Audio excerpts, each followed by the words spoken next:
हम ये नहीं कहें आपसे कि आप बहुत देर करिए, पर इनको प्रेम, करुणा, वात्सल्यता, स्नेह से सींचने का प्रयास करिए।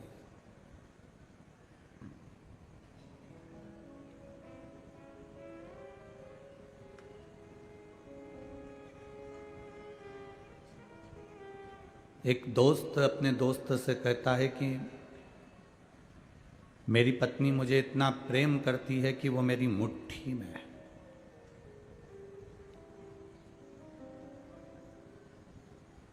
एक लड़का लड़की से कहे या अपने दोस्त से कहे कि वो मुझे इतना चाहती है कि मैंने उसको अपनी मुट्ठी में कर रखा है।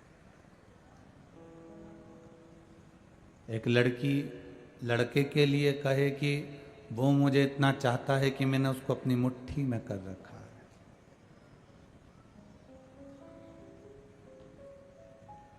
प्रेम कर कर, स्नेह कर कर अगर आप किसी को मुट्ठी में रखो, इसको प्रेम नहीं कहा जाता। प्रेम वो होता है जिसको मुट्ठी में बंद करने की जरूरत नहीं पड़ती, उसको दिल में बंद किया जाता है।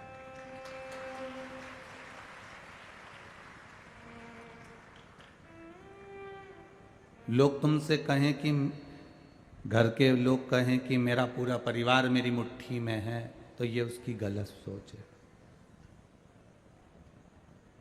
कोई कहे कि वो मेरी मुट्ठी में है, तो ये उसकी गलत सोच है। कोई राजनेता, कोई सत्ताधारी, कोई अध्यक्ष, उपाध्यक्ष, कोई पद पर बैठा हुआ व्यक्ति ये सोचे कि ये मेरी मुट्ठी में है, मेरा वार्ड, मेरा क्षेत्र मेरी मुट्ठी में है, तो ये गलत फहमी आपकी। मतलब आपने दुनिया के लोगों को प्रेम दिया ही नहीं है। जहां प्रेम होता है, व्यक्ति मुट्ठी में नहीं होता, उसके दिल में होता है, उसके स्नेह में होता है। मेरे ओघड़दानी, मेरे त्रिकालदर्शी, मेरे कैलाशी, मेरे अविनाशी, मेरे शिव मृत्युलोक की रचना करते हैं, मृत्युलोक का निर्वहन करते हैं, मृत्युलोक का संचार करते हैं, संचालन करते हैं और मृत्युलोक को फिर अपने में समाहित कर लेते हैं। जल क्या है? मेरा शिव का तत्व है। वायु क्या है? मेरे शंकर का तत्व है। पृथ्वी क्या है? मेरे शिव का तत्व है।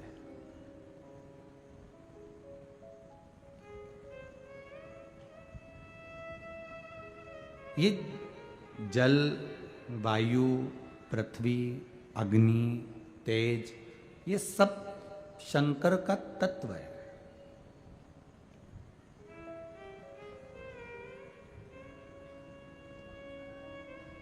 हम किसी विद्वत जन से पूछते हैं कि महाराज जी आप बता दो कि मैं कौन सा व्यापार करूं जो मुझे फलेगा।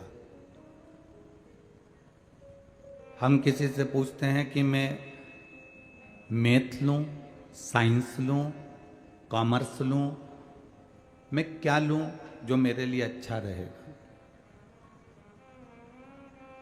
हम कहते हैं कि किसी से पूछने की जरूरत नहीं कि मैं मैथ लूं, कॉमर्स लूं, बायो लूं, कि मैं आर्ट्स लूं, क्या लूं, या आप दुनिया के लोगों से मत पूछो, ये अपने दिल से पूछो, क्योंकि पढ़ाई तुमको करना है।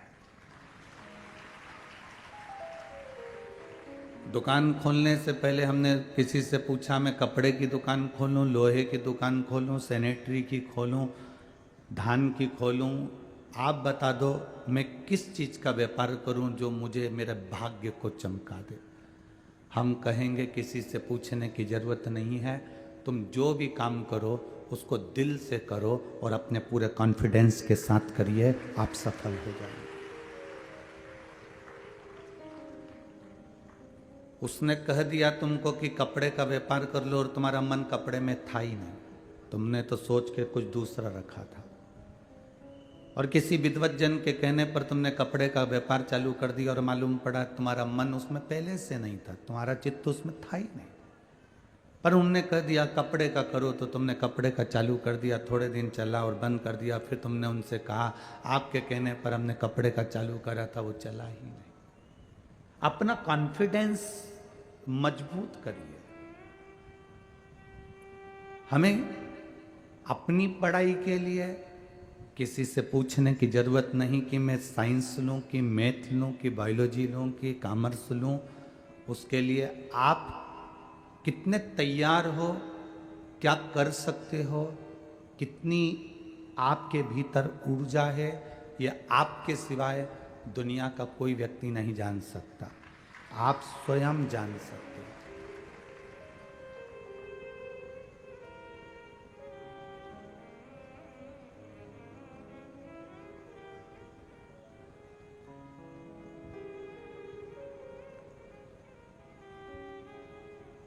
आप जो व्यापार करना चाह रहे हो, आप जो दुकान खोलना चाह रहे हो, चाहे वो छोटी से छोटी दुकान है, आप किसी से मत पूछो कि मैं काय का व्यापार करूं। आपके भीतर जो जिस चीज को करने की तमन्ना हो, आपको जो कार्य करने की उमंगता हो, आप वो कार्य करिए। आप कभी हमसे भी आकर ना कहें कि मैं किस चीज का व्यापार करूं, क्योंकि हमसे ज़्यादा समझदार आप हो, आप दुनिया ज़्यादा घूमे हुए हो, आपको ज़्यादा मालूम होगा व्यापार के लोगों के साथ, आप ज़्यादा बैठते हो, आपको अंदाजा होगा कि आप किस चीज़ में कमा सकते हो। अपने खुद के कॉन्फिडेंस पर, हमारे खुद के विचार पर, हमारे खुद के शरीर की तेज पुंजता के बल पर परमात्मा का नाम लेकर जब आप किसी कार्य के लिए उतरोगे, ये विश्वास मानकर चलना कि तुम पीछे नहीं हट पाओगे और आगे बढ़ते चले जाओगे। आपका कॉन्फिडेंस मजबूत होना चाहिए, आपका विल पावर मजबूत होना चाहिए, आपके विचार की दृष्टि बड़ी होना, आपका जो सोच है, आपकी जो दृष्टि है, आप उसको मजबूत करिए। हम मजबूत नहीं कर पाते। अलमारी खोलते हैं, 3 तरह के 4 तरह के सूट एक जैसे नजर आते हैं। अलमारी खोलते हैं, साड़ियाँ नजर आ जाती है। जब तुम अलमारी खोल रही थी तब तुमने विचार करा था कि आज मैं कत्थई कलर की पहनूंगी, तुमने विचार करा था कि मैं हरे कलर की पहनूंगी, तुमने विचार करा था कि मैं लाल कलर की पहनूंगी। अलमारी खोलते से जब साड़ियों का बंडल नजर आया तो तुम्हारी सोच फिर बदल गई। अब कत्थई की जगह तुम्हारे को जो मन पड़ा वो निकाल कर पहन ली। पहन तो ली तुमने, पर तुम्हें अभी तक वो सूट नहीं कर रही अपने दिल से, क्योंकि तुम आज जो सोची थी कि मुझे ये पहनना है, अगर वो पहन लेती तो तुम्हारे दिल को अच्छा लगता और पूरा दिन तुम्हारा अच्छा गुजरता। पर तुम अपने उस मन को छोड़कर फिर तुमने चॉइस करना पसंद करा कि अब मैं पहन लेती हूँ, जा रही हूँ तो ये वाली अच्छी लगेगी, दुनिया को अच्छी लगेगी, सबको अच्छी लगेगी। आप सबको अच्छा लगने का विचार छोड़ दो। आपके दिल को क्या अच्छा लग रहा है, आपके मन को क्या अच्छा लग रहा है।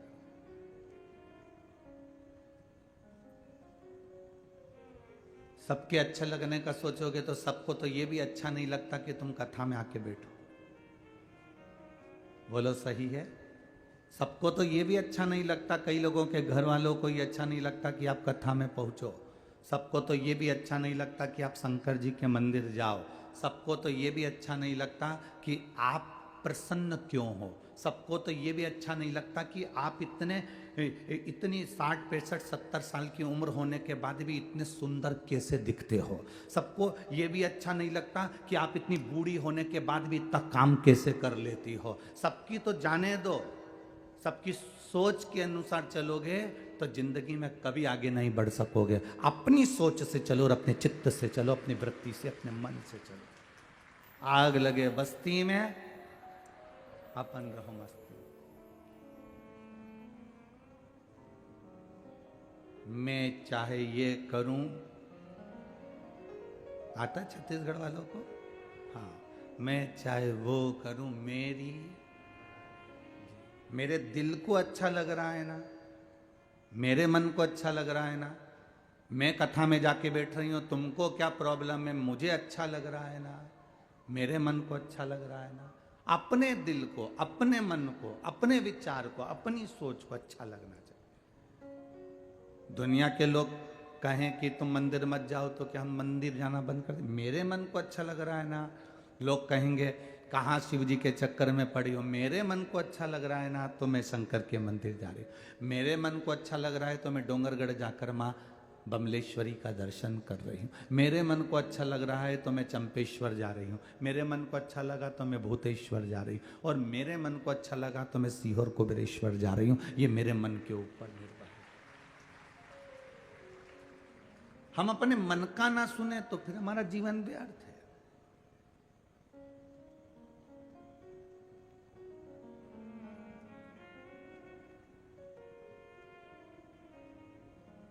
एक माँ ने अपने बेटे से कहा कि तुम कहाँ जा रहे हो? बाजार। सुनो,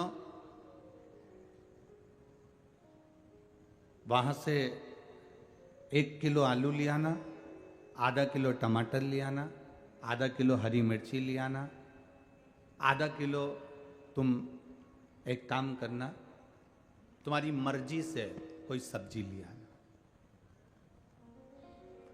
3 चीजें माँ ने अपनी हिसाब से बता दी। आलू लाना, टमाटर लाना, हरी मिर्ची लाना, और फिर एक चीज तुम्हारे ऊपर छोड़ दी कि तुम्हारे मन से सब्जी ले आना।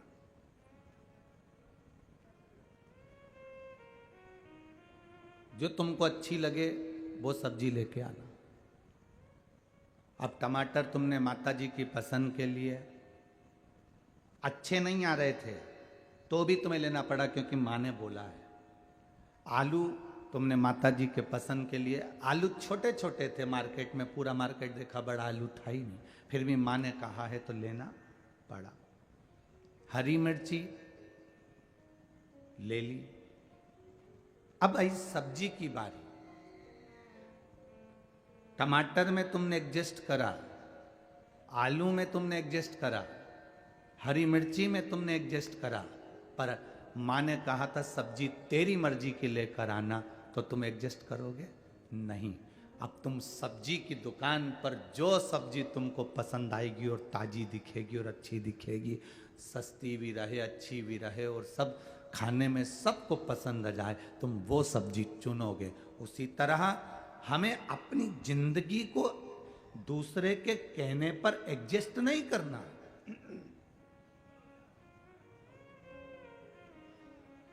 हमें अपने जीवन को दूसरे के कहने पर एडजस्ट कर कर नहीं चलना। हमारी सब्जी हम खरीदने जा रहे हैं तो जो मेरे दिल को भाया वो सब्जी में लाया, बनाया, खाया और अपने आनंद में रहे। ऐसा अपने जीवन में अपनी प्रसन्नता के कारणों को हमें खुद ढूंढना पड़ेगा। हमारे भीतर की प्रसन्नता के कारणों को हमें ढूंढना है। हमें दूसरे के एडजस्टमेंट में एडजस्ट नहीं होना।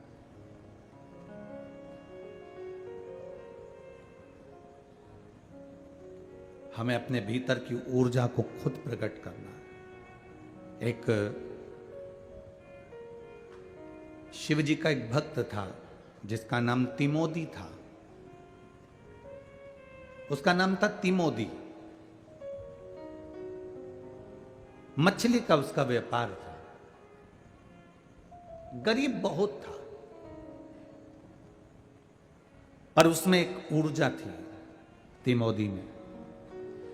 मछली पकड़ने के लिए जाता था, सारे मछुआरे के पास में बहुत बड़ी बड़ी नौकाएं थी, बहुत बड़े बड़े नाव थी, पर इसके पास में एक छोटी सी नौका थी।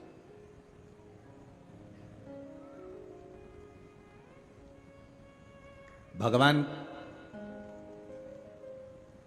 पृथ्वी पर जिसको जन्म देता है, किसी भी फालतू व्यक्ति को भगवान पृथ्वी पर कभी पैदा नहीं करता।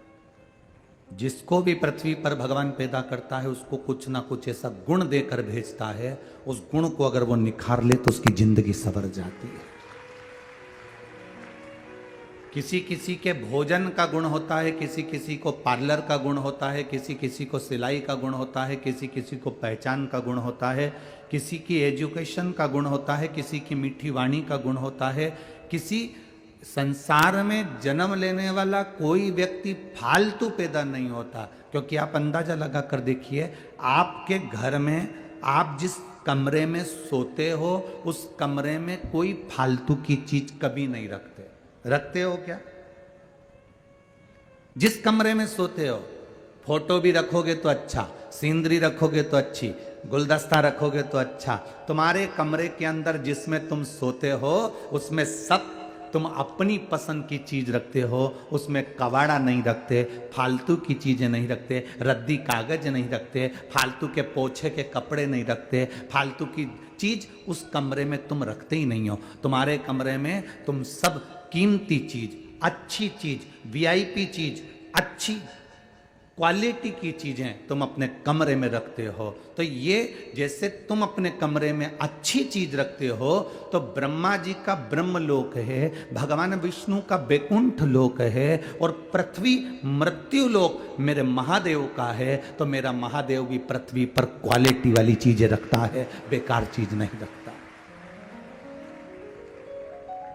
आप जितने बैठे हो, जितने आस्था चैनल पर कथा सुन रहे हो, जितने फेसबुक यूट्यूब पर कथा सुन रहे हो, आप में वो क्वालिटी है। परमात्मा ने अगर आपको पृथ्वी पर जन्म दिया है तो कुछ ना कुछ क्वालिटी देकर पैदा करा है। भगवान ने आपको अगर पृथ्वी पर जन्म दिया है तो कुछ ना कुछ ऊर्जा देकर पैदा करा है। भगवान ने अगर आपको पृथ्वी पर जन्म दिया है तो कुछ ना कुछ आप में ऐसा गुण है जिसको आप निखार सकते हो। अपने गुण को निखारने का प्रयास करिए, अपने गुण को निखारने का प्रयास करो। और जिस दिन आपके भीतर का गुण निखर जाएगा उस दिन आनंद की अनुभूति अपने आप हो जाएगी। यहां पर कई माताएं ऐसी बैठी हैं जो अच्छे पापड़ बना लेती हैं, जिनके हाथ का इतना स्वाद है। कई माताएं ऐसी बैठी है जो अच्छा इडली सांभर बना लेती है। आप में कई माताएं ऐसी बैठी हैं जो अच्छी सब्जी बना लेती हैं। आप में कई माताएं ऐसी बैठी है जो अच्छे चावल बना लेती है। आप में कई माताएं ऐसी बैठी हैं जो अपने कपड़े की अच्छी सिलाई कर लेती है। आप में कई माताएं ऐसी बैठी हैं जो अपने बच्चों के कपड़े भी अच्छे सिल लेती है। आप में कई माताएं ऐसी बैठी हैं जो अच्छा स्वेटर बना लेती हैं। आप में कई माताएं ऐसी बैठी है जो कुछ ना कुछ अच्छा काम कर लेती है, पर वो अपने काम को दबाई हुई है, बस केवल अपने लिए करती है, अपने घर के लिए करती है। जिस दिन तुम समस्या के समय पर खड़े हुए और तुम्हें लगे कि कोई व्यापार नहीं चल रहा, कोई काम नहीं चल रहा, तो आपके अंदर जो क्वालिटी है उसको तुम दुनिया के सामने लेकर आओ कि मैं ये सब्जी बनाकर दुनिया को खिला सकती हूँ, मेरे पास वो गुण है। मैं ये पापड़ बनाकर दुनिया को खिला सकती हूँ, मुझ में ये गुण है। मैं ये सिलाई कर कर अपना जीवन आनंद में जी सकती हूं, मेरे पास में वो गुण है।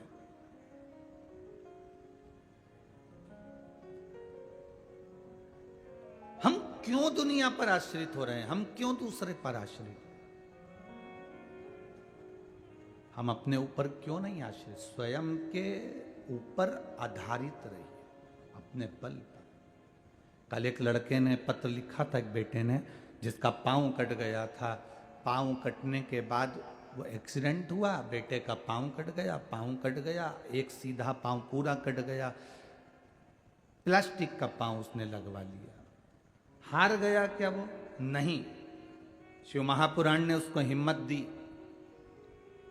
हॉस्पिटल में पड़ा हुआ जब पांव कट गया, घर पर आ गया, दुनिया के लोग कुछ भी कहें वो रोता रहा और टीवी के माध्यम से कथा पलंग पर पड़ा पड़ा सुनता रहा। और उसको एक बल मिल गया तो उसने एक छोटा सा व्यापार चालू कर दिया। छोटा सा व्यापार चालू करा तो धीरे धीरे उसकी 2 दुकान होती चली गई, बढ़ता चले गया। उसकी एनर्जी उसने अपने आप ढूंढ ली।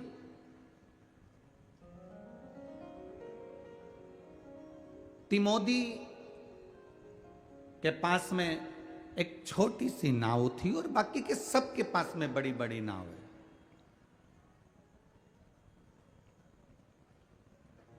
सबके पास में बड़ी बड़ी नौका है, उस तिमोदी के पास में एक छोटी सी नाव जिससे वो मछली पकड़ने जाता है। व्यापार इतना चलता नहीं उसका, पर उसकी नाव चलाने का जो तरीका है, उसकी नाव चलाने का जो ढंग है, उससे जितने भी नाव वाले थे वो सारे नाव वाले उससे ईर्ष्या करते थे कि इसकी नाव का तरीका बड़ा विचित्र है, थोड़ी देर में यहां रहता और थोड़ी देर में वहां पहुंच जाता है। भले ये मछली सही से नहीं पकड़ पाता, पर इसका नाव चलाने का तरीका बड़ा विचित्र।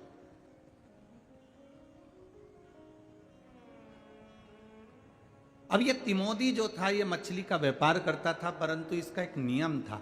जितनी देर ये मछली पकड़ने के लिए जाता था, मछली पकड़ने में जितना समय लगता था, अगर 1 घंटा मछली पकड़ने में लगता था तो 1 घंटा ये समुद्र के किनारे बालू रेत का शिवलिंग बनाकर मंत्र का जाप करा करता था, नमः शिवाय, ओम नमः शिवाय। तिमोदी का एक नियम था। अगर मछली पकड़ने के लिए 9 बजे इसको मछली पकड़ने जाना है तो ये 7:30 बजे घर से निकल जाता, 8 बजे समुद्र के किनारे पहुंच जाता, बालू रेत का शिवलिंग बनाता और शिवलिंग बनाकर उसकी आराधना करता।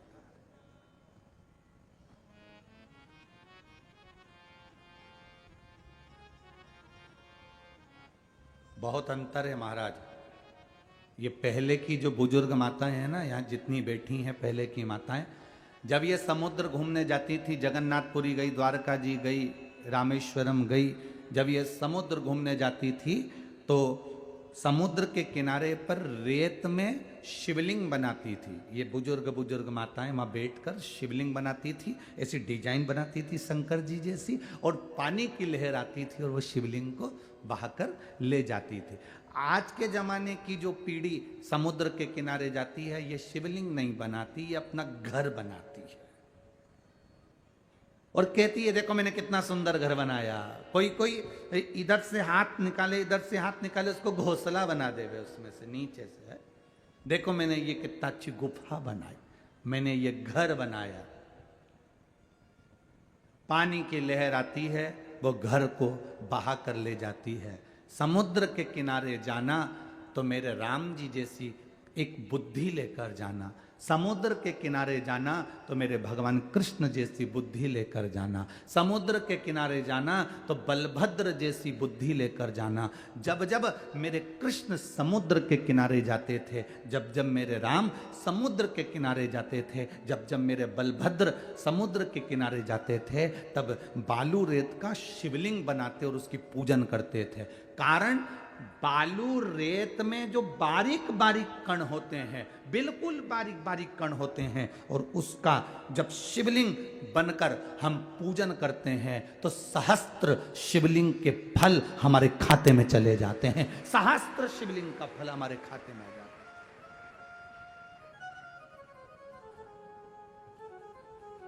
है। बालोद में जो कथा होगी, शायद 25 तारीख के लगभग में वो कथा रहेगी, तो बालोद में जो कथा रहेगी, आप कभी उसका स्मरण का अगर बन सके, बालोद वाले जो आसपास में होंगे वो तो सुनेंगे, आप लोग अगर नहीं पहुंचे तो टीवी पर सुनना। उसका हमने नाम दिया मणिलिंग शिव महापुराण की कथा। मणिलिंग शिव महापुराण की कथा। मणि का मतलब क्या होता है? क्या हीरे का शिवलिंग मणिलिंग कहलाता है? स्फाटिक का शिवलिंग मणिलिंग कहलाएगा? सोने का शिवलिंग मणिलिंग कहलाएगा? चांदी का लिंग मणिलिंग कहलाएगा? हीरे का शिवलिंग मणिलिंग कहलाएगा? पुखराज का शिवलिंग मणिलिंग कहलाएगा? नहीं। उस कथा का नाम मणिलिंग दिया। मणिलिंग का मतलब क्या होता है? मणिलिंग का मतलब क्या है?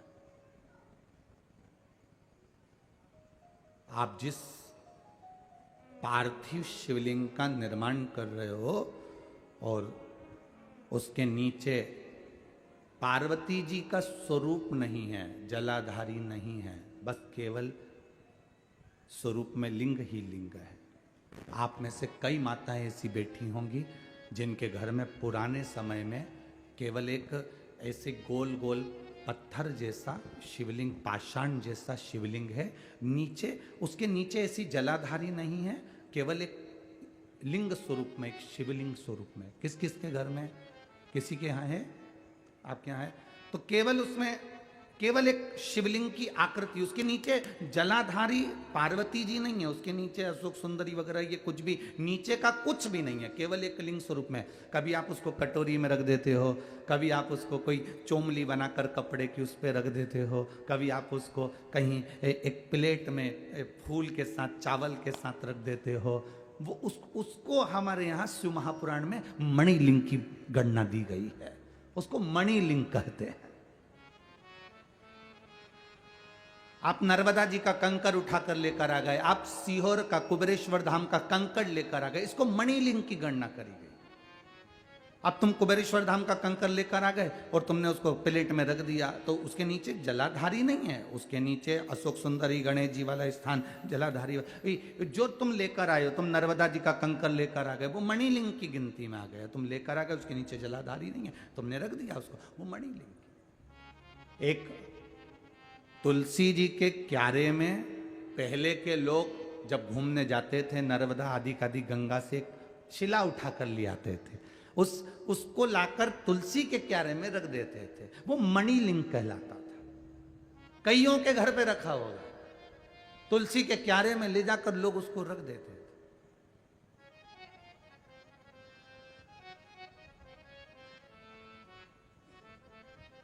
रतन से बना हो शिवलिंग तो क्या मणिलिंग, ना ना।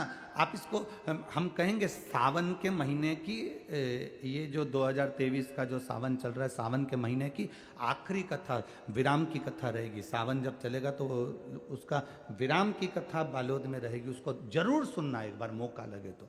मणिलिंग शिव पुराण कथा कि तुलसी के क्यारे में रखा हुआ वो शिवलिंग का भाव क्या है, रखा हुआ वो पाषाण, रखा हुआ वो स्वरूप जो गोल गोल लग रहा है कि ये भगवान का शिवलिंग है, और रखा तुम्हारे यहाँ बरसों से रखा और लोग उसका पूजन, वो क्यों?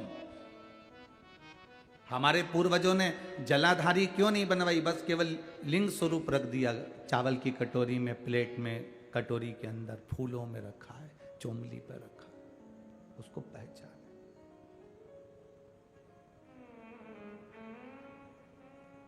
ये मणिलिंग की कथा से अपन स्मरण कर सकते।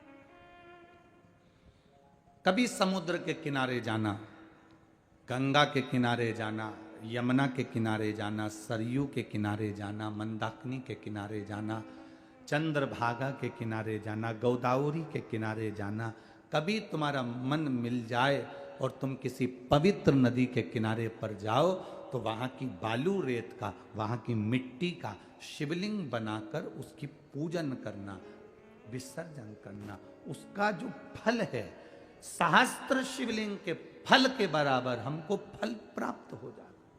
सहस्त्र शिवलिंग, एक शिवलिंग का निर्माण हजारों शिवलिंग के निर्माण के बराबर हो जाता।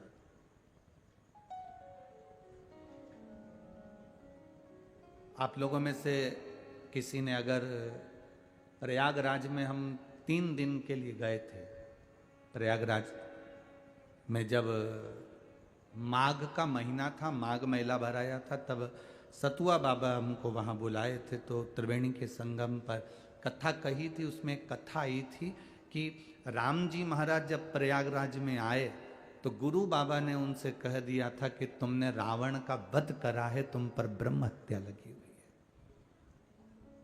रावण ने कहा, रावण का वध कर आए हो, रावण का वंश मिटा कर आए हो, तुम्हारे ऊपर ब्राह्मण की हत्या लगी हुई है, तो तुम मेरे चरण का स्पर्श नहीं कर सकते। और गुरु जी ने उनको दूर हटाया, राघव जी को, भगवान को। तो भगवान ने कहा कि आप मुझे बताएं कि मैं इस दोष से मुक्त कैसे होऊंगा। तब भगवान गुरु बाबा ने कहा,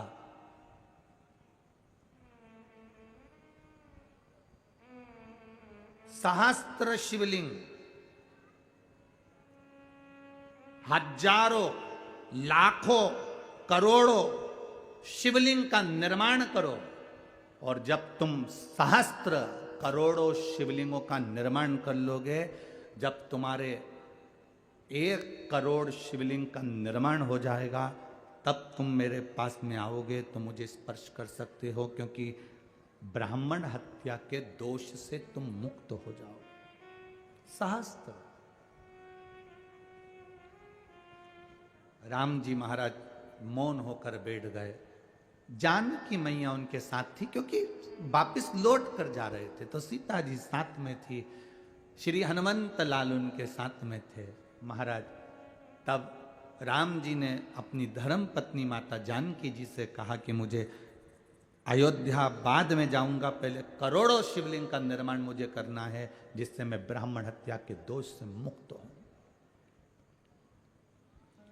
जानकी जी ने राम जी के चरणों को प्रणाम कर कर कहा, एक एक शिवलिंग का निर्माण करोगे, करोड़ों शिवलिंग रोज बनेंगे, तो कब तक बनाओगे और कब तक विसर्जन करोगे और कब तक पूजन करोगे? ऐसे तो पूरी जिंदगी निकल जाएगी। एक काम करो, गंगा यमुना सरस्वती का ये संगम है त्रिवेणी, इस त्रिवेणी की बालू रेत ले आओ और उस बालू रेत का शिवलिंग बना लो। उस रेत में जो बारीक बारीक कण होंगे, प्रयागराज की भूमि के जो बारीक बारीक कण होंगे, इस कण का जो शिवलिंग बनेगा वो सहस्त्र शिवलिंग के बराबर हो जाएगा और ब्रह्म हत्या से मुक्ति मिल जाएगी। आज भी आप लोगों ने अगर कथा सुनी होगी तो उसमें वर्णन किया था, सहस्त्र शिवलिंग के रूप में सहस्त्रेश्वर महादेव वहां विराजमान। आज भी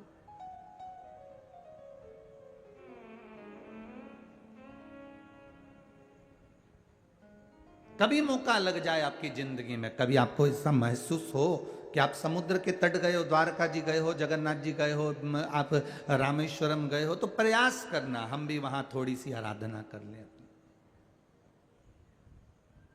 हम सीहोर आने वालों से यही कहते हैं कि आप देखिए, कंकर शंकर की धरा पर आए हो, यहां पर अभी कोई, क्योंकि निर्माण कार्य चालू है, निर्माण जिस जगह का तुम्हारे मकान का काम चालू रहता है तो कितना फैला रहता है, तो कुबेरेश्वर धाम का भी निर्माण कार्य चालू है। भोजन व्यवस्था भी धीरे धीरे सुचारू रूप से हो रही है, चलेगी, बनेगी, होगा व्यवस्था, रुकने की व्यवस्थाएं भी इतनी नहीं, पर सुचारू रूप से जैसा बन सकता है वैसी व्यवस्था भी निर्माण के चलते व्यवस्थाएं चालू। पर जो कुबेरेश्वर धाम आते हैं, हम उनसे कहते हैं कि तुम बाबा के दरवाजे पर आए हो, बाबा के धाम आए हो, बाबा से प्रार्थना करने आए हो, यहाँ पर आने के बाद कहीं पर भी कुबेरेश्वर धाम की भूमि पर गंदगी मत करना, और जहाँ बैठकर भगवान का भजन करो उसमें एक आनंद की अनुभूति होना चाहिए।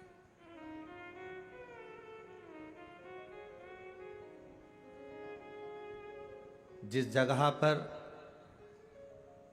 बाबा का स्थान है,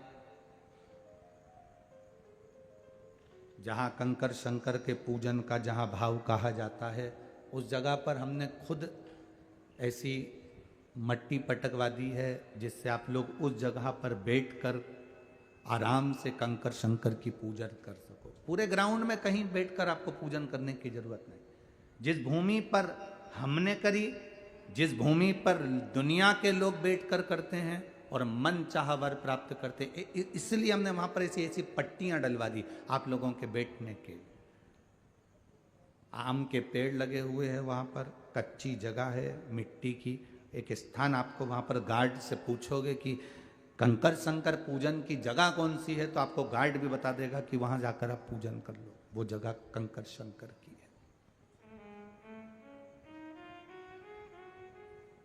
वहां पर जितने लोग आते हैं हर कहीं बैठकर पूजन करते ना, उससे पूछो कंकर शंकर पूजन की जगह कौन सी, वो बताएगा, वहां बैठ जाओ, उधर जगह है, वहां बैठकर पूजन करो, वहां कंकर शंकर की आराधना करो।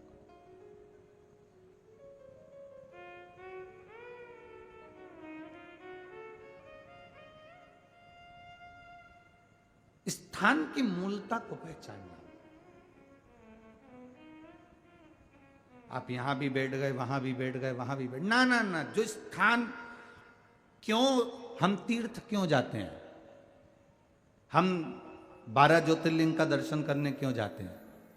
हम चंपेश्वर महादेव या बमलेश्वरी माता का दर्शन करने क्यों जाते हैं? क्योंकि वहां जिस जगह पर बमलेश्वरी माता बैठी है, वहां की जो भूमि है, जहां बैठकर माता ने तप करा, वो भूमि सिद्ध हो गई। जहां चंपेश्वर महादेव विराजमान है, वो भूमि सिद्ध हो गई। जहां पर 12 ज्योतिर्लिंग विराजमान है, वहां तप साधना कर कर वो भूमि सिद्ध हो गई। इसलिए एक निश्चित जगह होती है कि यहां कंकर शंकर की पूजन करना है, तो वो भूमि की सिद्धता, आसन की सिद्धता।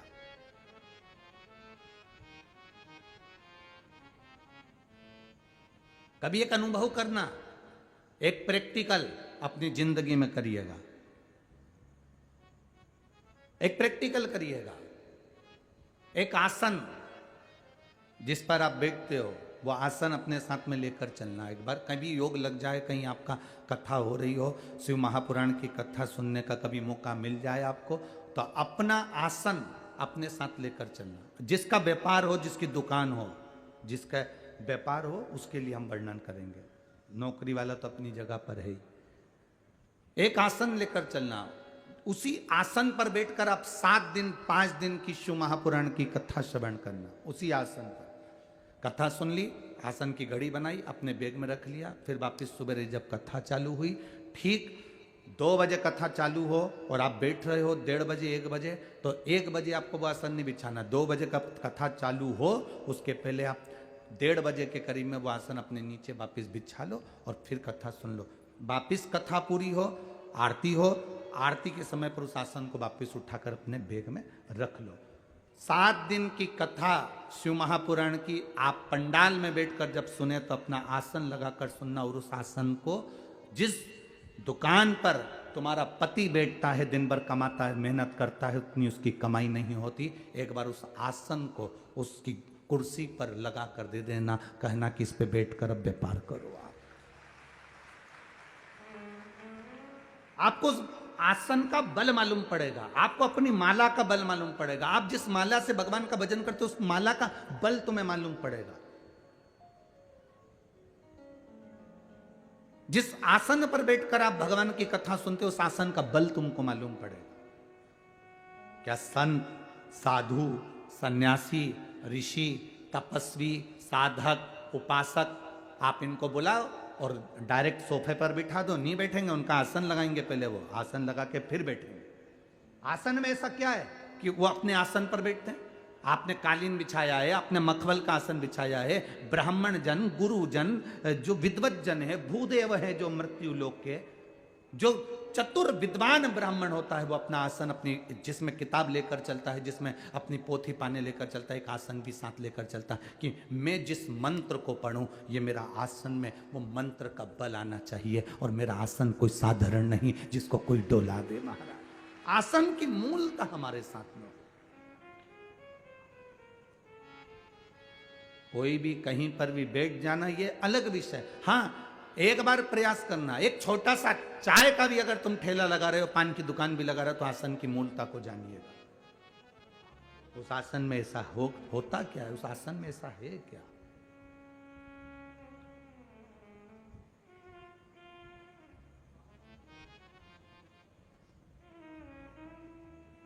हमें लगता है कि ये मंदिर में आसन रखा हुआ है, पूजन का आसन रखा हुआ है, घर में हम पूजन करते हैं, आसन पर बैठकर करते हैं। आसन अनुशासन का एक आनंदमय भाव है जिस पर बैठकर हमारी तप साधना का बल बढ़ता है। चलो और सरल भाषा में समझ लो, पोहे को गरम रखना है तो उसको गैस पे रखोगे कि पानी गरम कर कर बर्तन में उसके ऊपर कढ़ाई को रख दोगे? बोलो, जम के बोलो। डायरेक्ट गैस पे रखोगे तो पोहा कड़ला हो जाएगा, पर उसी पोहे को भगोने में पानी को गरम करो बर्तन में, उस बर्तन पर, कभी होटल में जाकर देखना, होटल वाला गैस चालू रखता है और नीचे पानी का भगोना, उसके ऊपर पोहे की कढ़ाई, जिससे वो पोहा गरम रहता है। उस पानी के, गरम पानी के बर्तन पर उस कढ़ाई को रखा गया जिससे वो पोहा गरम बना रहे। अगर वो गरम पानी के बर्तन से हटा देता तो पोहा गरम नहीं रहता, स्वाद नहीं आता। उसी तरह जैसे पोहे के लिए वो गरम पानी का जो बर्तन है वो उसका आसन है, तो उस पर रखा है तो वो गरम है। जब तक तुम आसन पर बैठते हो वो आसन में तुमको बल मिलता रहता है, तेज मिलता रहता है, उस पर बैठकर एक एनर्जी हमको प्राप्त होती है, एक बल हमको मिलता रहता है, एक एनर्जी। अब तिमोदी तो मछली पकड़ने का काम करता था, पर उसका एक नियम था, तिमोदी का एक नियम। थोड़ा इसको कर लो। तिमोदी का एक नियम था। तिमोदी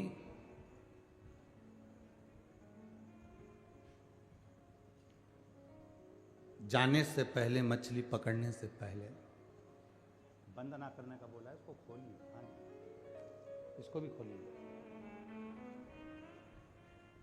तिमोदी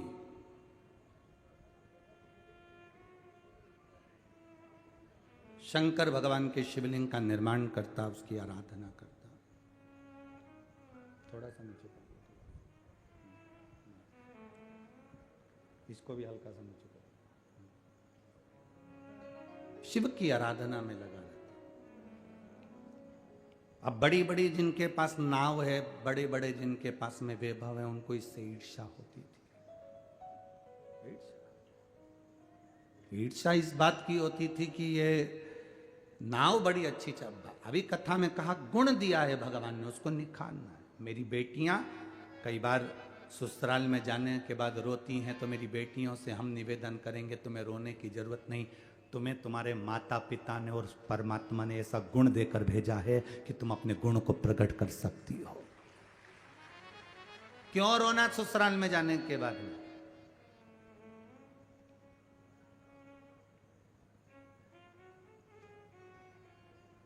क्यों रोना? आंख में आंसू आ रहे हैं तुम्हारे, तुम अपने आप को कमजोर समझ रहे हो। क्यों समझना? नवयुवक बेटे, जिस कंपनी के लिए अप्लाई कर रहे हो, नवयुवक बेटे जिस नौकरी के लिए अप्लाई कर रहे हो, भले वो किसी भी चीज की नौकरी हो, भले गवर्नमेंट से हो, प्राइवेट से हो, जिस चीज के लिए तुम अप्लाई कर रहे हो, तुम अपने ऊपर अपने कॉन्फिडेंस को पक्का करो, अपने मजबूत बनो, अपने आप में अपने प्रबल बनिए। और जब प्रबल बनकर आप जब भगवान के भरोसे रहकर, भगवान पर विश्वास कर कर और अपने आप पर भरोसा कर कर जब उस एग्जाम में बैठोगे, ये मत सोचना कि मैं पास होऊंगा कि नहीं होऊंगा, ये सोचना कि मेरा महादेव मेरे साथ है, अब की बार तो मैं निकल कर बताऊंगा।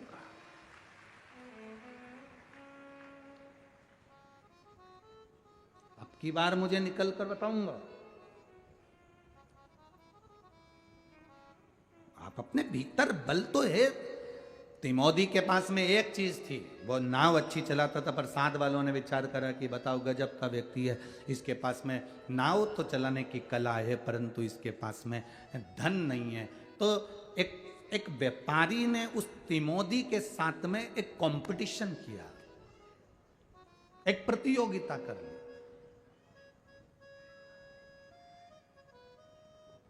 एक प्रतियोगिता करी, और प्रतियोगिता जब करी, तिमोदी पड़ोसी को मालूम था, व्यापारी को मालूम था कि ये शंकर भगवान की भक्ति करता है, भजन करता है, 2 रोटी तो इसको भोलेनाथ जी दे ही देता है, 2 रोटी तो इसको प्राप्त हो ही जाती है।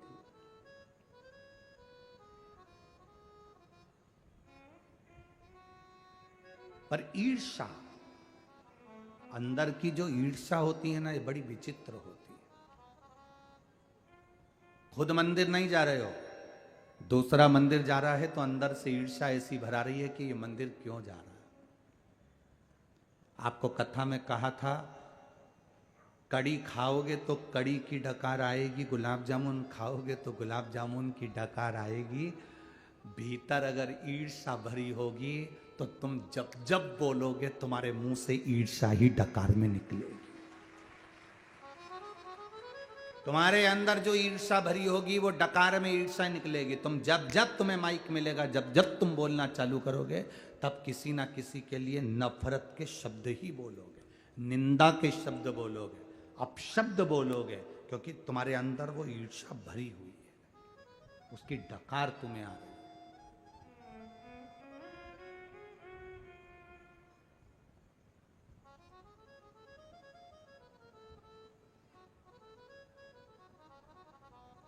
ईर्ष्या।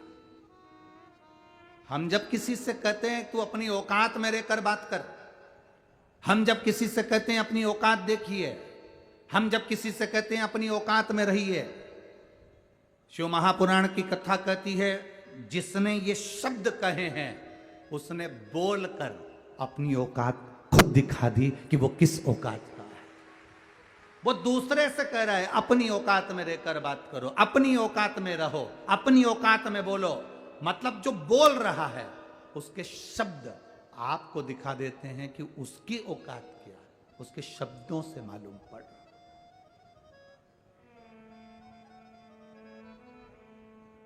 बहुत बड़ी बड़ी नाव थी, ईर्ष्या अंदर भरी हुई थी, क्योंकि इसके चलाने का ढंग अलग था।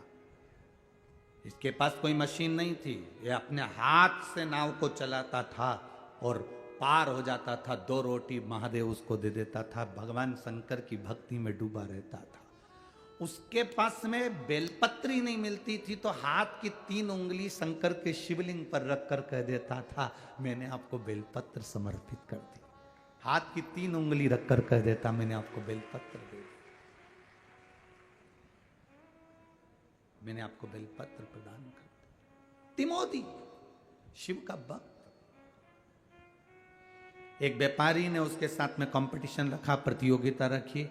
वो कभी प्रतियोगिता नहीं करता था क्योंकि उसके पास में इतना टाइम नहीं था, क्योंकि 2-4 कुछ गया 2-1 बार और मछली लिया या बेच दिया, व्यापार कर लिया, उसका भरण पोषण हो गया, परिवार का सुख मिल गया। पर व्यापारी ने उसको अपने जाल में फंसाया। मदिरा पीने वाला,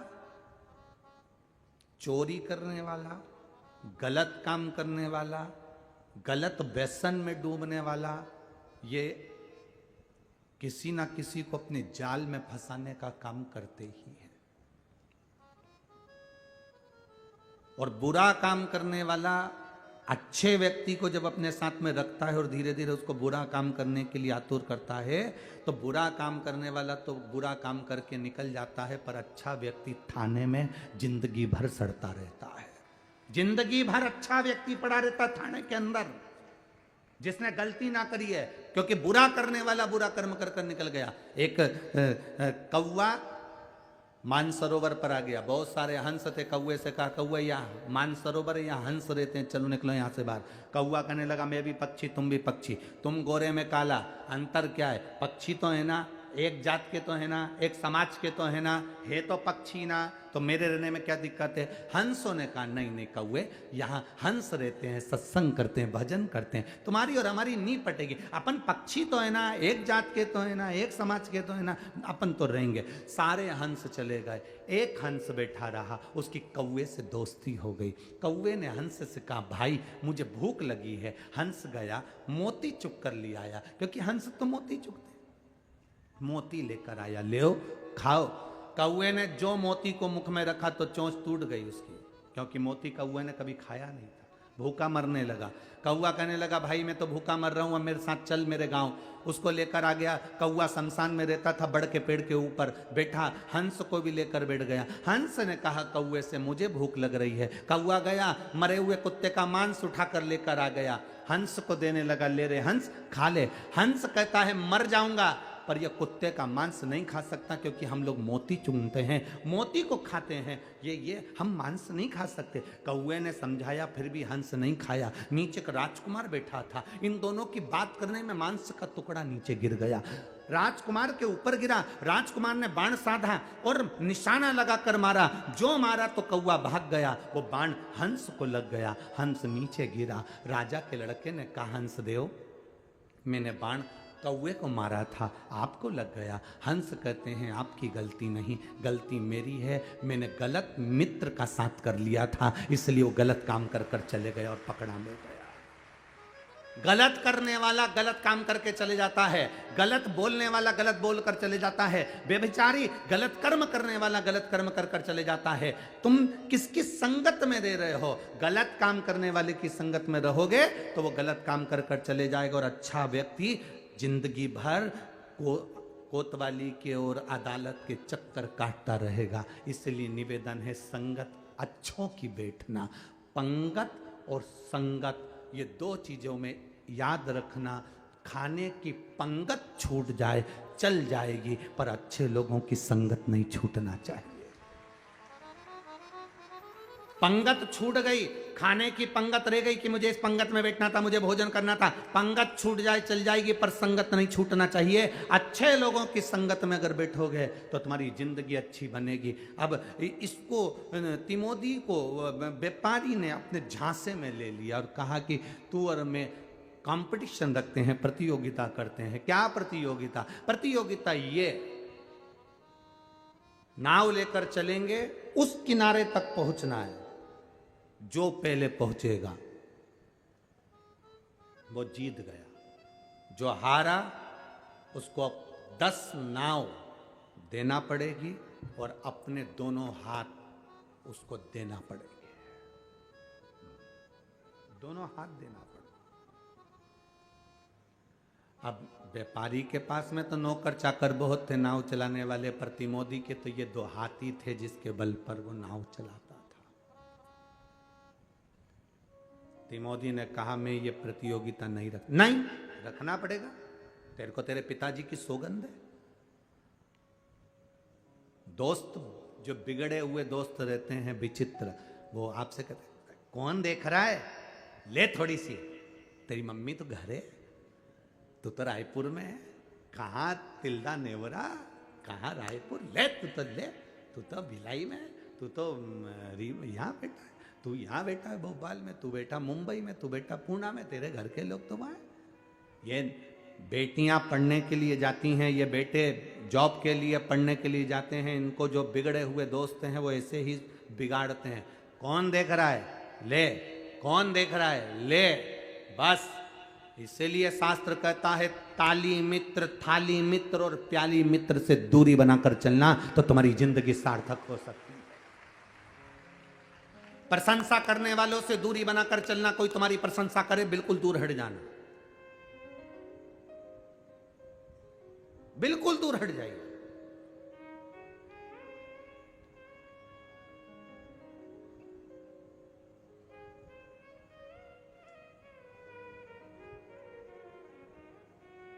एकदम दूरी बना लो। कोई थाली मित्र मिल जाए होटल में खाने वाला, उसकी मित्रता कम कर देना, क्योंकि आज वो होटल में अपने पैसे से तेरे को खिला रहा है, फ्री में नहीं खिला रहा है। जिस दिन तेरी खाने की आदत हो जाएगी तेरे घर तक को खा जाएगा वो, तेरे घर तक को खा जाएगा। खाने वालों से, पीने वालों से दूरी बनाकर चलना। ये पीने की आदत डालेंगे तुझे पूरा निगल जाएंगे, पूरा निगल जाएंगे, बचना। ताली, थाली, प्याली, ये 3 बर्बाद करने वाले हैं, बचिए। तिमोदी, तुझे तेरे पिता की कसम है, गलत काम करने के लिए अगर कोई कसम भी दे तो मत झेलना। ये तिमोदी की कथा कह रही है। कोई तुमसे कहते तेरे को कसम है, लेना पड़ेगा, तुझे कसम है, दोस्तों की हमारी कसम है, ले पी, तुझे हमारी कसम है, ले पीना पड़ेगा, बस। तो तुम उसी समय खड़े होकर कह दो तुझे भी मेरी कसम एक थप्पड़ खाना पड़ेगा, तुझे भी मेरी कसम। जब वो कसम दे रहा है कि पीना पड़ेगा, कसम देकर पिला रहा है, तो तुम भी कसम देकर एक झनकटा दे जोरदार, तो जो पी है उतर जाएगी। जब तू कसम दे रहा है मेरे पिता की कि पीना पड़ेगा, मेरी दोस्ती की कसम, मेरी दोस्ती की कसम। ऐसी दोस्ती किस काम की? कल मित्रता दिवस था, हैप्पी फ्रेंडशिप डे, मित्रता दिवस कल था। दुनिया में सबसे अच्छा मित्र कौन होता है? शिव महापुराण की कथा कहती है गुरु, माता, पिता और परमात्मा से अच्छा मित्र दुनिया में कोई नहीं हो सकता। कौन होगा ऐसा मित्र? हम जिसको मित्र बनाने का प्रयास कर रहे हैं, मोबाइल पे लिख के भेज दिया हैप्पी फ्रेंडशिप डे, तुम मेरे बेस्ट मित्र हो, मेरे अच्छे मित्र। क्या मित्रता? 3 मित्र पिकनिक करने के लिए गए, साथ में समोसा ले गए, कचौड़ी ले गए, पानी की बोतल सब कुछ ला के रखे, झोले में भर लिया, लेकर गए। जाकर पहुँचे, जंगल में पहुँचते से उन्होंने देखा बैग खोलकर कि इसमें खाने का तो सामान है पर कोल्ड ड्रिंक की जो बोतल थी वो घर रह गई। मित्रों ने विचार करा बोतल कौन लाएगा, तो तीनों ने अपना अपना नाम लिखा, पर्ची बना के ऐसे कुड़कुड़ा के उसमें फेंकी, जिसका नाम आएगा वो जाएगा कोल्ड ड्रिंक की बोतल लेने के लिए। उनने पर्ची फेंकी, जिसका नाम आया उससे कहा तू जा बोतल लेने, जब तक तू नहीं आएगा तब तक हम कुछ नहीं खाएंगे। वो कोल्ड ड्रिंक की बोतल लेने के लिए घर गया। दोनों मित्र बैठे रहे, इंतजार करते रहे, 2 घंटे हो गए, वो मित्र नहीं आया तो इन्होंने सोचा उसकी मम्मी ने कोई काम बता दिया होगा, चलो निकालो समोसा कचौड़ी। इनने कचौड़ी समोसा निकाला, जलेबी इमरती निकाली और दोनों मित्र खाने वाले थे। इतनी देर में वो पेड़ के पीछे से आया और पेड़ के पीछे से आते से ही बोला, मुझे पहले ही मालूम था कि तुम खा जाओगे, इसलिए मैं गया ही नहीं। हमें मालूम था तुम खा जाओगे, इसलिए मैं गया ही नहीं। मैं पेड़ के पीछे ही छुपा था, मैं देख रहा था कि कब खाओ।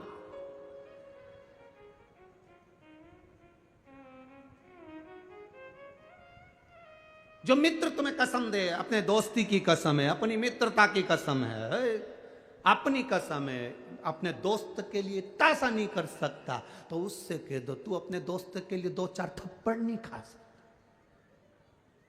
गलत संगत में उतार रहे हो, का तरीका। खाने की पंगत छूट जाए चल जाएगी पर अच्छी संगत मत छोड़ना। दुनिया के लोग तुमसे कहेंगे कहां जा रहे हो, कथा सुनने के लिए। क्या करोगे कथा में जाकर, कहना किटी पार्टी में तो नहीं जा रहे, डीजे पे डांस करने तो नहीं जा रहे, हम कहीं होटल में खाने तो नहीं जा रहे, हम कहीं गलत जगह पर तो नहीं जा रहे, हम तो केवल भगवान शंकर की कथा में चले जाते हैं। साल भर में 2-3 कथा पंडाल में बैठ के सुन लेते हैं। हम सोचते हैं कि अपने मायके हो जाए, इससे बढ़कर सुख और क्या है। हो गया हमारा मायका।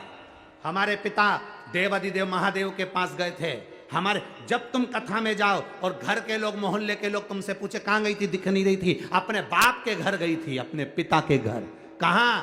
तिल्दा नेवरा में शिव महापुराण की कथा हो रही थी, वहां मेरा शंकर मेरा पिता है, उस पिता से मिलने के लिए गई थी। जब मायका समझोगे शिव पुराण को तो बाप भी अपनी बेटी को विदा करते समय कुछ देकर भेजता है, तो वो भी तुम्हें कुछ ना कुछ देकर भेजेगा। पिता का घर है ये तुम्हारे।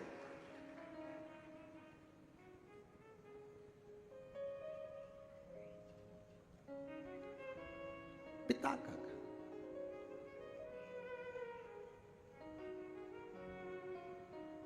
तो कितनी सुंदर बात है साहब, पिता के घर से जब बेटी जाए वो कहते खुशी खुशी कर दो तुम्हारी बेटी राज करे, महलों का राजा मिला,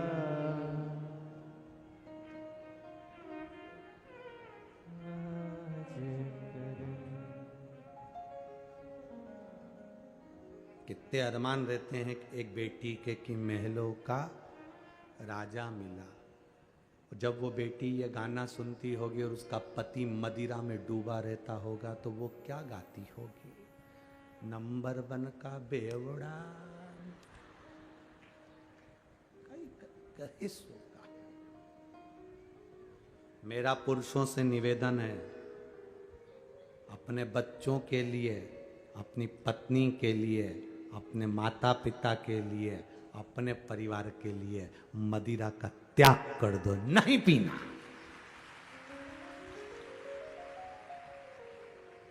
नहीं पीना।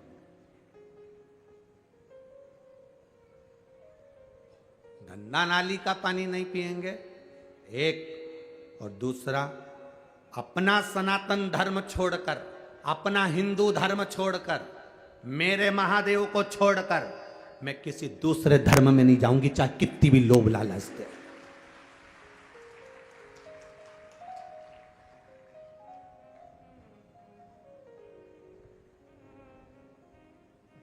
बाप कितने होते हैं? अरे बोलो तो, बाप कितने होते हैं? एक। और दुनिया के सारे धर्म का बाप है सनातन धर्म। दुनिया के सारे धर्म का बाप है सनातन धर्म। जितने धर्म निकले हैं सारे सनातन धर्म से निकले, सब कुछ सनातन धर्म से। एक एक धर्म की उत्पत्ति मेरे सनातन धर्म से। ये बाप है। क्यों जाएं हम दूसरे धर्म में? हमारा बाप एक। जिसके दो चार बाप होते हैं वही सनातन धर्म छोड़ के दूसरे बाप के पास जाता है। सनातन धर्म नहीं छोड़ सकते। हमारा बाप है सनातन धर्म। हमारा शिव, हमारा ओघड़ी, हमारा भोला। इस व्यासपीठ से पहले से कहते आ रहे हैं, आज फिर कहते हैं, इस भूमि को, पूरे भारत की, पूरे देश की, विश्व की भूमि को, जमीन को खोदोगे, कुछ निकले कि नहीं निकले, पर मेरा कंकर संकर तो जरूर निकलेगा। जहां खोदो वहां निकलेगा। जहां तुम्हारी मर्जी पड़ जाए वहां खोद लो, मेरा शंकर मिलेगा, मेरा शिव ओघड़ी मिलेगा। उसके सिवाय कुछ नहीं। तिमोदी से व्यापारी ने कहा, तू अपने दोस्त के लिए इतना नहीं कर सकता? तेरे पिता की सौगंध है। पिता की सौगंध लगी तो उसने फिर शर्त मान ली। नाव की शर्त का दिन आ गया, नाव तैयार हुई। तिमोदी ने नाव तैयार करी, उस व्यापारी ने नाव तैयार करी। नाव चली।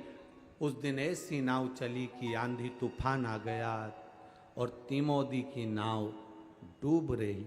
तिमोदी की नाव डूबी, उसकी नाव आगे निकल गई। व्यापारी जीत गया, तिमोदी हार गया। प्रश्न खड़ा हो गया है, शंकर जी का भजन करने वाला हार गया? आपको जब दुख आएगा ना तो लोग सबसे पहला यही बात बोलेंगे, तू तो इतनी कथा सुनने वाली, तो तेरे को दुख आ गया। तू इतना पूजन पाठ करने वाली, तेरे को दुख आ गया। तू इतनी शंकर जी के मंदिर जाने वाली, तो दुख आ गया। तू तो सियोर वाला महाराज के बेसा बेसा करने वाली, तो दुख आ गया। तिमोदी भी शंकर की आराधना करता था, नाव डूब गई तिमोदी की। ध्यान रखना।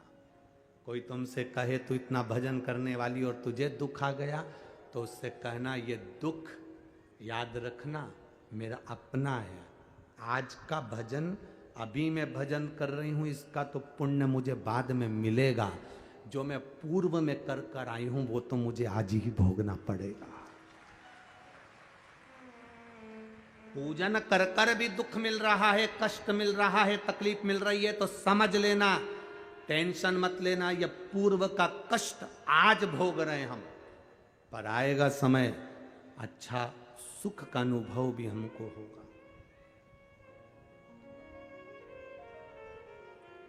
खाने के बाद में आम की गुठली को कहीं पर पटक दो, वो थोड़े दिन के बाद बारिश का पानी लगेगा तो वृक्ष तो उत्पन्न होगा। तुम शंकर जी के मंदिर में जल चढ़ा रही हो, बेलपत्र चढ़ा रही हो, तुमने बीज बो दिया, फल तो मिलेगा। चिंता मत करना, थोड़ा समय लग सकता है। तिमोदी हार गया। व्यापारी आया, 10 नाव मंगी, 2 हाथ, तेरे हाथ अब मुझे दे दे, ये भुजाएं मुझे दे दो। हार गए तुम, क्योंकि हाथ से तो नाव चलाता है। ईर्षा थी ना अंदर, वो ईर्षा बर्बाद का कारण बनती है। वो ईर्षा ही तो है अंदर। कई लोग हैं जिनके अंदर ईर्षा झलकती रहती 24 घंटे। कैसे? बस 24 घंटे उनके पास ईर्षा झलकती रहेगी, इसके तो ऐसा हो जाएगा, इसका तो एक दिन ऐसा हो जाएगा, ये ज्यादा उछल रहा है, इसके साथ में ऐसा हो जाएगा। 24 घंटे अंदर से ईर्षा झलक रही है, तो वो बार बार बद्दुआ के रूप में निखर रही है। और वो भी तो कुछ होगा, वो भी तो साथ है। तिमोदी हार गया, 10 नाव दे दी, जो थी उसके पास में टूटी फूटी वो दे दी। हाथ तिमोदी से कहा व्यापारी ने, अब ये हाथ मेरे हो गए हैं, इन हाथ से तो कोई काम नहीं करेगा, ये हाथ मेरे को दे। और तिमोदी ने वो हाथ दे दिया। उस व्यापारी को। अभी तक तो शंकर का शिवलिंग का निर्माण करता था, अब नहीं। घर में कोई था नहीं, अकेला था तिमोदी। भोजन अब कौन दे, और खाए तो खाए किससे, हाथ तो चले गए। अब तो रोटी के भी लाले हो गए, क्योंकि हाथ से रोटी भी नहीं।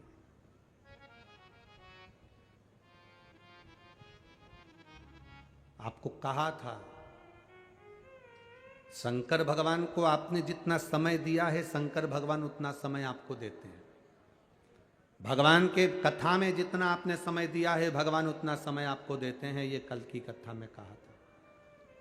तिमोदी ने जिन हाथ से पार्थिव शिवलिंग का निर्माण करा था, पूजन करी थी, तिमोदी ने जिन हाथ से भगवान का पूजन किया है,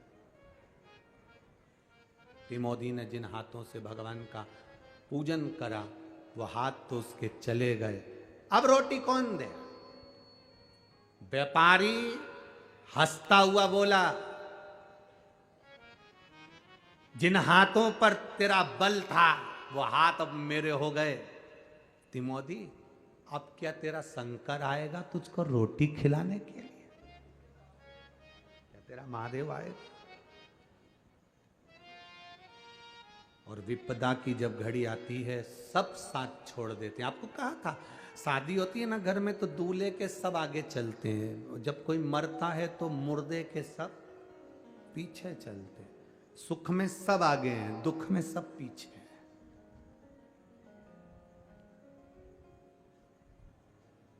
दुख में सब पीछे, सुख में सब आगे। दूल्हे के सब आगे हैं, मरने पर पीछे हो जाते हैं लोग, साथ कोई नहीं देता। जितने गांव के लोग थे, किसी ने तिमोदी को 2 रोटी तक नहीं, कौन खिलाए अपने हाथ से? हाथ चलेगा इसके तो। अपने हाथ से रोटी कौन खिलाएगा? कौन दे रोटी? कौन खिलाएगा? कहा, आएगा तेरा शंकर, आएगा तेरा ओगड़दानी, आएगा तेरा शिव भोजन देने के लिए। तिमोदी की आंख से आंसू बह रहे थे। 4 दिन निकल गए, तिमोदी ने कुछ नहीं खाया, पानी भी नहीं पी सकता, क्योंकि हाथ तालाब के किनारे जाए, थोड़ा सा मुंह डालकर पानी पी ले।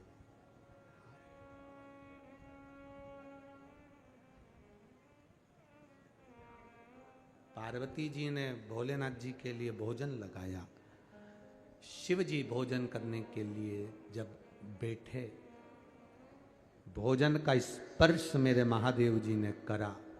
स्पर्श कर कर मेरे भोलेनाथ स्पर्श कर कर अपने मस्तक पर से बेलपत्र को उठाकर नेत्रों से लगाकर जल का सींचन कर कर महादेव ने उस भोजन के पात्र पर बेलपत्र को समर्पित कर दिया।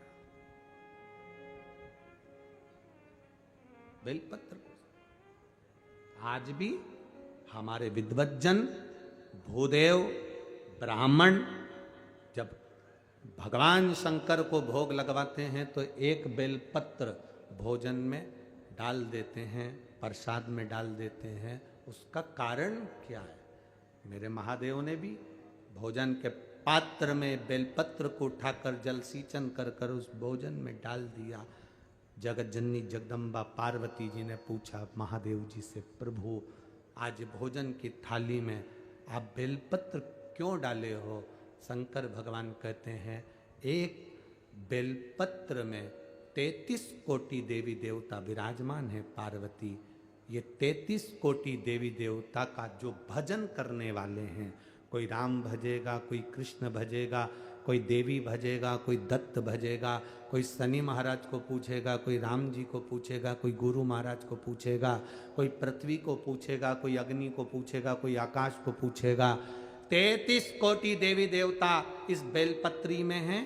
33 कोटि देवी देवता का जो भजन करता होगा, पृथ्वी पर रहने वाला व्यक्ति किसी का तो भजन करता होगा। अगर वो पृथ्वी पर रह रहा है, भजन किसी भी देवता का कर रहा है, अगर वो भूखा है, एक बेलपत्री मैंने भोजन में रख दी है, मतलब सब जीवों का मैंने पेट भर दिया है। एक बेलपत्र समर्पित कर देने पर वो किसी का भी भजन कर रहा हो, राम का करे, कृष्ण का करे, शिव का करे, देवी का करे, भवानी का करे, दत्त का करे, वो जिसका कर रहा होगा, उसका भक्त अगर भूखा होगा, पृथ्वी के मनुष्य, जलचर, थलचर, वायुचर, पक्षी पृथ्वी पर रहता है, कीड़ा पृथ्वी पर रहता है, पशु पृथ्वी पर रहता है, मनुष्य पृथ्वी पर रहता है। आप लोग बैकुंठ में नहीं रह रहे हो, आप लोग ब्रह्मलोक में नहीं रह रहे हो, पक्षी बैकुंठ में नहीं है, कीड़ा ब्रह्मलोक में नहीं है, पृथ्वी पर है। तो ये घर जिसका है, पेट भरने की जवाबदारी भी उसकी है।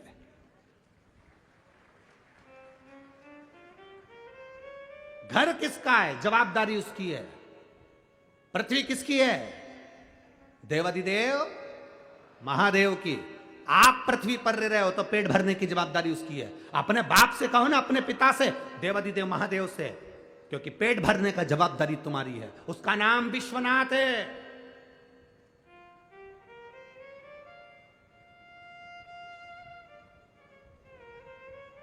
सारे देवताओं का नाम निकालना, सबका नाम निकलेगा, जो निकलेगा, कोई बद्रीनाथ निकलेगा, कोई ये नाथ निकलेंगे, कोई वो नाथ निकलेंगे, पर विश्वनाथ एक ही है। क्योंकि विश्व का नाथ है, इसलिए आप अनाथ नहीं हो, आप अनाथ नहीं हो, क्योंकि विश्व का नाथ है।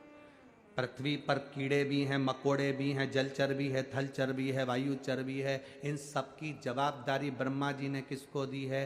ब्रह्मलोक की जवाबदारी ब्रह्मा जी की है, बैकुंठ लोक की जवाबदारी भगवान विष्णु की है, इंद्रलोक की जवाबदारी इंद्र की है। सारे देवताओं की अपनी अपनी जवाबदारी है। पर पृथ्वी पर अगर कोई भूखा सोता है तो उसकी जवाबदारी देवाधिदेव महादेव की है। कैसे भूखा सो जाए? एक बेलपत्र भोजन की थाली में रख दिया, वो किसी का भी भजन करे, राम कहे, कृष्ण कहे, जिसकी मर्जी पड़े वो कहे, उसका भी अगर भक्त है, पर भूखा ना सोने दूंगा, हे तो मेरा एक बेलपत्र सम। पार्वती जी ने, गौराणी ने, मां जगज्जननी ने पूछा, नाथ नाथ क्या बात है? कोई बात है? शिव जी कहते हैं, पार्वती मेरा एक भक्त है तिमोदी, बालू रेत का शिवलिंग बनाता था। कभी उसने दिया नहीं जलाया, कभी उसने अगरबत्ती नहीं लगाई, कभी उसने बेलपत्र नहीं चढ़ाया, कभी उसने फूल नहीं चढ़ाया, कभी उसने कोई वस्तु मेरे ऊपर समर्पित नहीं करी। केवल शिवलिंग बनाता था, समुद्र की लहर आती थी, मुझे लेकर चली जाती थी। बस उसका शिवलिंग बनाना मेरे हृदय के लिए आनंद था। कल आपको कहा था, मेरा बाबा तुम्हारे नारियल से प्रसन्न नहीं होता है, मेरा बाबा तुम्हारी चिरौंजी से, लड्डू के डब्बे से। हां, दुनिया के लोग तुम्हारे लड्डू के डब्बे से प्रसन्न हो सकते हैं, दुनिया के लोग तुम्हारे धन से, तुम्हारे दिए गए नोट के लिफाफे से प्रसन्न हो सकते हैं, दुनिया के लोग तुम्हारी दी हुई वस्तु से प्रसन्न हो सकते हैं, पर मेरा महादेव तुम्हारी वस्तु से प्रसन्न नहीं होता। मेरा महादेव को पाने का सबसे सुंदर तरीका है आपका दिल, आपका निर्मल हृदय, आपका मन। बस उससे भजन करो, उससे भजन करो।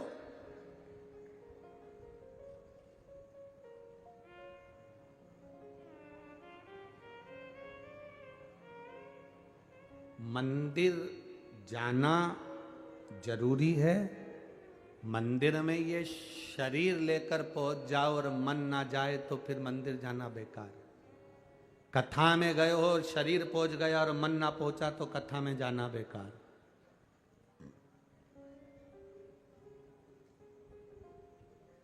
लाखों लोग इस कथा में, आज लोगों को लग रहा था सुबह 8 बजे की कथा है, कहां से इतने लोग आई?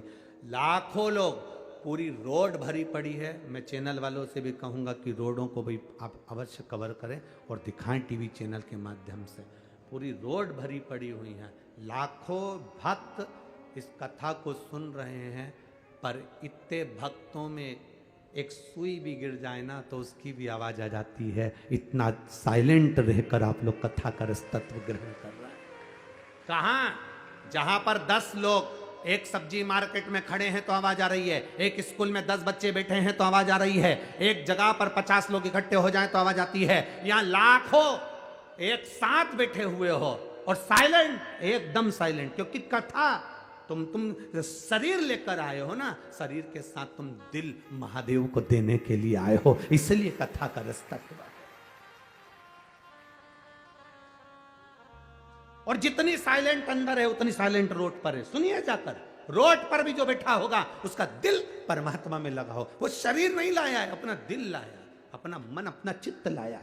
मंदिर में जाओ शरीर लेकर नहीं, ये दिल लेकर जाना। भले तुम्हारे पास कुछ भी नहीं हो, कुछ नहीं, मेरे पास फूल भी नहीं, मेरे पास जल भी नहीं, पर दिल लाया हूं बाबा, क्योंकि जब मैं पैदा हुआ था ना मेरे पास में फूल था ना मेरे पास में जल था। जब मैं पैदा हुआ था तूने दोनों आंख बंद कर कर, कान बंद करे, हाथ मुष्टि का बंद, छोटा सा शरीर घुड़ी मुड़ी करा हुआ, तूने मुझे पैदा करा था। कुछ देकर नहीं भेजा था, केवल मेरा दिल देकर भेजा था, और वही तुझे समर्पित है। क्या वो एक गीत की लाइन तुम्हारे सामने होना चाहिए, और क्या दूं मैं तुझे दिल के सिवाय, तुझको हमारी उम्र लग जाए। हम क्या दे सकते हैं अपने महादेव को, हम क्या प्रदान कर सकते हैं?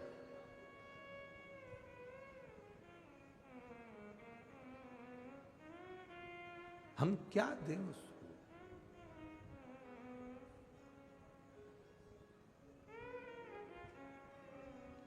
वो कहे कभी फुर्सत हो तो डमरूधर निर्धन के घर भी आ जाना, जो रूखा सूखा दिया उसका भी भोग लगा जाना। कभी फुर्सत हो तो डमरूधर निर्धन के घर भी आ जाना। कभी फुर्सत हो तो डमरूधर निर्धन के घर भी आ जाना।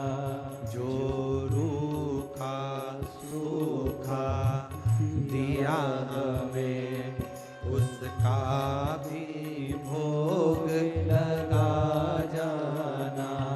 कभी फुर्सत हो तो डमरूधर निर्धन के घर भी आ जाना। आओ से आनंद के साथ जय हो।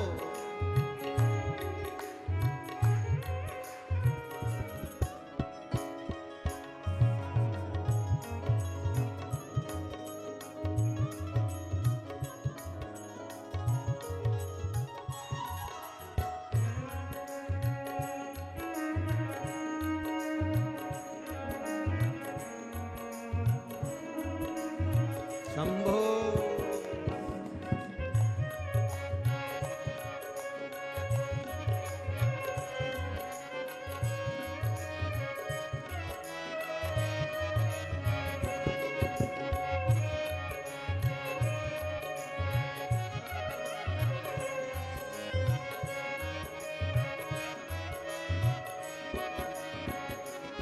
जिस घर के दिए में तेल नहीं, वहाँ जोत जलाऊं मैं कैसे।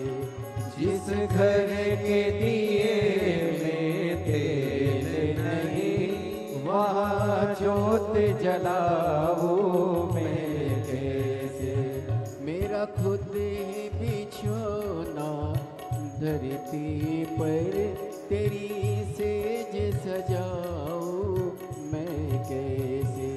मेरा खुद ही बिछोना धरती पर तेरी सेज सजाऊं मैं कैसे। जहाँ जहाँ मैं बैठा वही बैठ के बाबा बच्चों का दिल बहला जाना। कभी जहाँ फुर्सत बैठा वही डमरू बैठ के बाबा बच्चों के का घर दिल भी बहला जाना। कभी फुर्सत हो तो डमरू धरे निर्धन के घर भी आ जाना। जो रूखा सूखा दिया हमें उसका भी भोग लगा जाना। जो रूखा सूखा दिया हमें उसका भी भोग लगा जाना। कभी फुर्सत हो तो डमरूधर निर्धन के घर भी आ जाना। कभी फुर्सत हो तो डमरूधर निर्धन के घर भी आ जाना। हर हर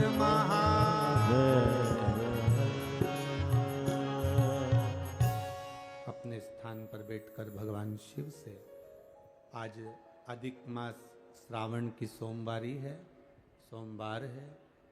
बाबा से विनती करिए, जहाँ जगह मिल जाए वहाँ बैठकर उससे मन से, हृदय से, दिल से प्रार्थना करो। जितने लोग रोड पर बैठे हुए हैं वो भी, जो इधर उधर खड़े हों वो भी 5 मिनट बैठकर बाबा से विनय अवश्य करो, क्योंकि आज विराम का दिन है।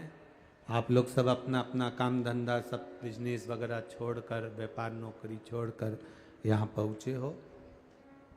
प्रार्थना करना कि बाबा, सियोर वाले महाराज कहते हैं 3 महीने में सुनता है, पर हमारे ऊपर ऐसी कृपा कर दे कि बालोद की कथा के पहले सुन ले तो हम वहीं पर आ जाएं कहने के लिए। ऐसी कृपा तो कर। जहाँ जगह मिले वहाँ बैठकर बाबा से दिल से, हृदय से, भाव से कहिए, श्री शिवाय नमस्तुभ्यं। श्री शिवाय नमस्तुभ्यं। श्री शिवाय नमस्तुभ्यं। श्री शिवाय नमस्तुभ्यं। श्री शिवाय नमस्तुभ्यं। श्री शिवाय नमस्तुभ्यं। भोला सब दुख काटो हमारा, ओ भोला सब दुख काटो हमारा। शिव शंकर जपो तेरी माला, भोले बाबा जपो तेरी माला। भोला सर्व दुख काटो हमारा, ओ भोला सब दुख काटो हमारा। वेश है मंगल मंगलकारी, वेश है मंगल मंगलकारी। शमशान वासी हमारा, शमशान वासी हमारा। ओ भोला सब दुख काटो हमारा, ओ भोला सब दुख काटो हमारा। शिव कथा कहती है तिमोदी के दोनों हाथ चले गए और व्यापारी उसको अपशब्द कह रहा है, ताने दे रहा है व्यापारी उसको कि तुम्हारे को भोजन क्या देवाधिदेव महादेव कराएंगे? क्या तुमको रोटी क्या शिव देंगे, भोजन क्या शंकर देंगे? और ध्यान देना महाराज, दुनिया के दुखड़े जो तू हर गया डमरू वाले, तो क्या मेरे दुखड़ों को देखकर डर गया डमरू वाले। ये शिव की उदारता है, ये शंकर की करुणा है। जब तक वो करुणा नहीं करता तब तक सुख का अनुभव नहीं होता।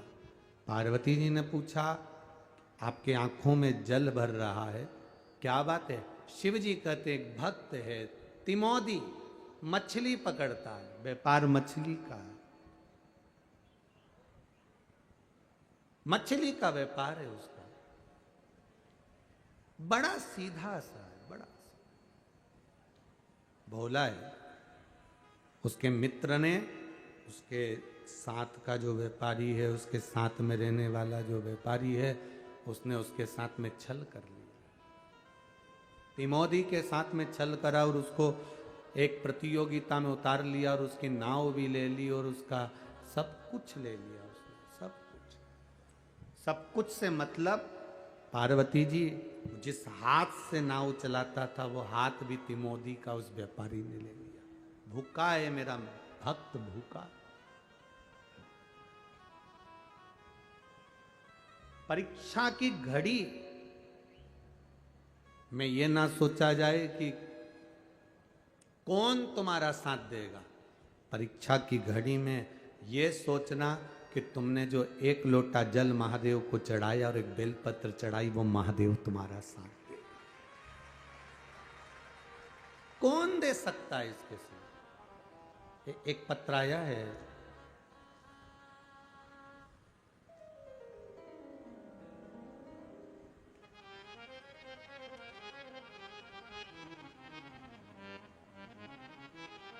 चमेली वर्मा, ग्राम खोरसी,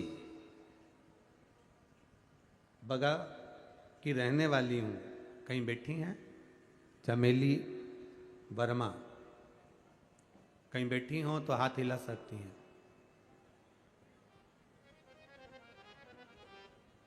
कहीं भी दिख रही हैं? दिख गई? हाथ हिला दो एक बार ऐसा। कहाँ पर हैं? अच्छा उधर हैं क्या? हाथ हिला दो एक बार। चमेली जी वर्मा, ग्राम खोरसी बग की रहने वाली हूँ। पति श्री प्रेम लाल वर्मा है। मैं क्या वर्णन करूं गुरुदेव, शिव का मैं गुणगान नहीं कर सकती हूँ। 40 किलोमीटर दूर से पैदल चलकर यहाँ पहुँची हूँ। गुरुदेव, 22 साल पहले मेरा बेटा घूम गया था। कितने साल पहले? 22 साल पहले मेरा बेटा घूम गया था। लोग कहते थे वो मर गया, लोग कहते थे वो नहीं मिलेगा। मैंने टीवी के सामने बैठकर संकल्प लेकर कहा, अगर तू मेरा बेटा दे देगा ना, मैं पैदल चलकर शिव के पंडाल में पहुंचकर कथा सुनूं। 22 साल के बाद 3 जनवरी 2023 को मेरा बेटा मुझे 22 साल के बाद मिल गया। इसलिए मैं 40 किलोमीटर दूर से पैदल आई हूँ। मैंने नियम लिया था मेरी भतीजी ने कि हम लोग खड़े रहकर यहाँ पर कथा सुनेंगे। 7 दिन बैठे नहीं गुरुदेव, और 7 दिन तक खड़े रहकर हमने कथा सुनी। मेरी उम्र 65 साल की है। मैं बाबा को यहाँ नमन करने आई हूँ। कहीं बैठी हो तो चमेली वर्मा जी आप पधारें। बाबा देव अधिदेव महादेव की कृपा बनी रहे। कहीं बैठी हो, आप खड़े हो तो आप आ जाइएगा। जहाँ भी हो, मेरा कार्यकर्ताओं से निवेदन है, इनको आने दीजिएगा। अच्छा, बिल्कुल सामने। 7 दिन से खड़े रहकर आप कथा श्रवण करे हैं और 22 साल बाद आपका बेटा आपको वापस मिल गया। उसकी खुशी हमको भी आपके साथ में है और पूरे तिल्दा को है। पूरा तिल्दा नेवरा आपकी इस खुशी में शामिल है कि एक माँ की गोद वापिस भर दी मेरे बाबा ने। उसकी प्रसन्नता हमको भी है और पूरे भारत को। केवल तिल्दा नेवरा नहीं, जितने मेरे श्रोता भाई बहन हैं जो व्यासपीठ से इस कथा को श्रवण करते हैं आस्था चैनल पर और मोबाइल पर, वो सब आपके साथ में खुशियों में शामिल हैं। एक बार हाथ उठाकर बोल बम का नारा है, शिव की भक्ति की मूलता हो महाराज। मेरी उम्र 65 साल है गुरुजी। मैं बाबा को 40 किलोमीटर दूर से पैदल चलकर 7 दिन का कथा का आनंद मैंने लिया। बाबा को धन्यवाद, प्रणाम, नमन। लाइन लिखी है, लुटा दिया भंडार का शिवाले ने कर दिया माला माल काशी वाले